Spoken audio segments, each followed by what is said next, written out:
Hey, it's another great day in the outdoors. Welcome to Sportsman's Tradition. Today, we're going to get a little nostalgic, and I decided to take Bryce to the place he caught his first fish. It was about a mile hike to get in here. The place isn't much bigger than a cattle pond. But not only did Bryce catch his first fish here, all my kids did, and some grandkids. I bet we're gonna tear it up. Let's get some holes in the water.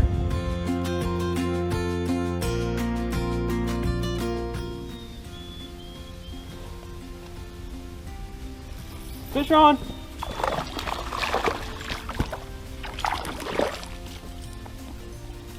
Okay, number one fish of the day. We're thinking it's about power bait, 5 yards offshore. Caught him right there. Getting bit? Well, the fish sure didn't disappoint. It didn't take long, and Bryce caught our first fish, and it was one after another from that point on. The lake was beautiful, and the weather was perfect, and the memories just kept coming.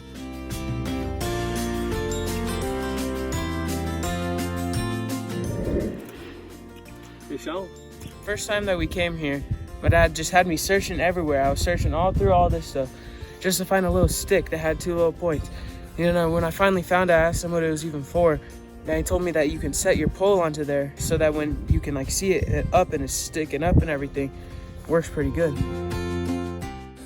It also keeps them from pulling the bait from the fish.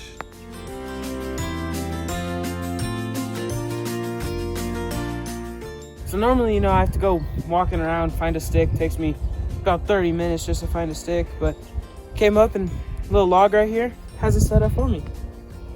I think he wants us to just go fishing.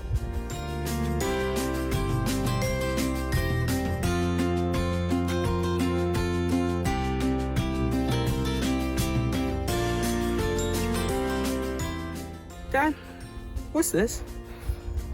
What's what? This magic. This? Yeah. Well, looking for sticks is a little bit of the experience, son. When you get older, you get smarter. I learned a long time ago on my first boy that if you take a kid fishing and they're not catching fish, they go crazy.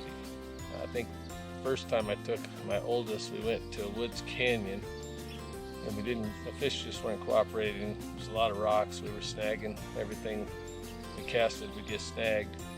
And kids started getting restless.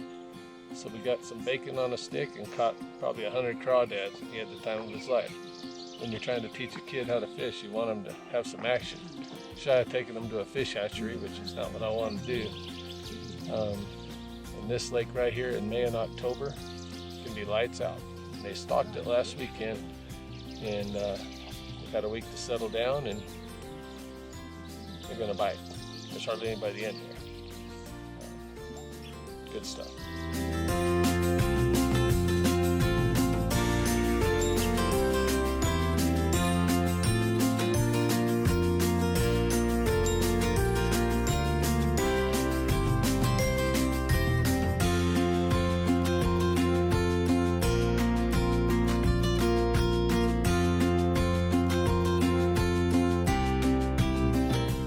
All right, that was about an hour of action.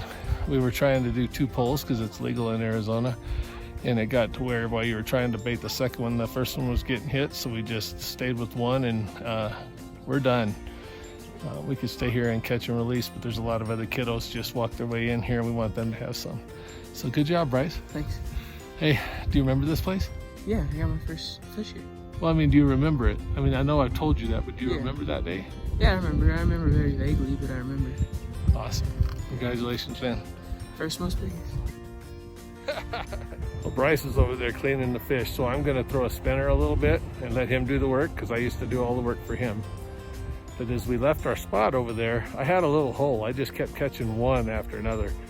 There was a little boy down the bank, and I asked him if he wanted me to put that bait in the right hole. He goes, mm-hmm. So I tossed it over there. I said, don't move. We walked around the corner, and I heard him yelling and screaming and looking this way. Fish on, baby. And the last thing I heard him say was, hey, Dad, let's go fish with that guy. Man, was that a great day. I even got a picture in the same place where I held my first ever stringer 12 years ago.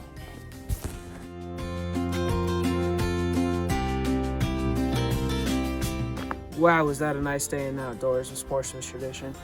Thank you for watching, and don't forget to take your kid fishing.